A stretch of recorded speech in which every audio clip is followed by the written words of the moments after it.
উত্তর চব্বিশ পরগনা জেলার মধ্যমগ্রাম সুভাষ ময়দানে মধ্যমগ্রাম পৌরসভার পরিচালনায় শুরু হলো পরিবেশ সচেতনতা মেলা। প্রদীপ প্রজ্বলনের মধ্য দিয়ে মেলার শুভ উদ্বোধন হয় 30শে ডিসেম্বর শনিবার। বিগত 17 বছরের সেই একই ধারাকে অব্যাহত রেখে মধ্যমগ্রাম পৌরসভার পরিচালনায় 2023 সালে 18তম বর্ষে পদার্পণ করল পরিবেশ সচেতনতা মেলা।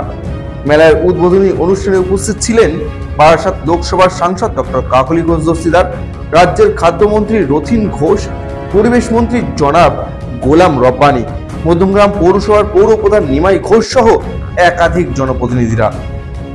মূল্যবান বক্তব্য রাখছেন পরিবেশ মেলা মধ্যমগ্রাম পথ দেখিয়েছিল সারা রাজ্যকে। পরিবেশ মেলা মধ্যমগ্রামে প্রথম শুরু করেন রথীন ঘোষ।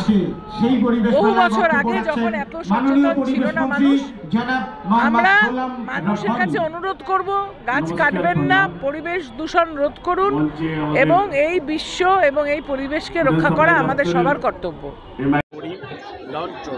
তাদের জন্য গ্যাস চুলা আমরা স্মোকলেস চুলা আমরা এটাতে আপনার কয়লা এটা ব্যবহার করতে পারেন। 1 নম্বর। 2 নম্বর, কিছুদিন আগে আপনারা শুনেছিলেন 6টা শহরে 6টা মিউনিসিপ্যালিটিতে আমরা দিতে পেরেছি স্প্রিংকলিং অফ ওয়াটার, একটা গাড়ি যে জলটা দেয় আর যার জন্য পলিউশনটা বসে যায়। না, রাস্তাঘাটের যেটা ধুলটা বসে ওটা এবার ক্যাপচার করি। 3 নম্বর,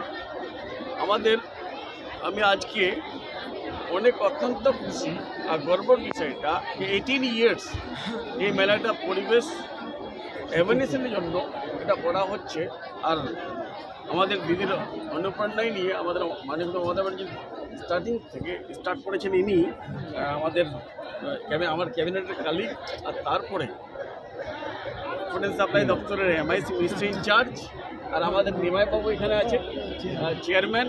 আমি ওনাদেরকে আন্তরিক ধন্যবাদ দিচ্ছি যে আমি পরিবেশ মন্ত্রী হওয়ার পর প্রথম মেলা, কেন এই দপ্তরটা আগে দিদির কাছে ছিল, দিদি কয়েকদিন আগে আমাকে দিয়েছিলেন, আর আমি আজকে এখানে এসে নিজেরকে গর্ব করতে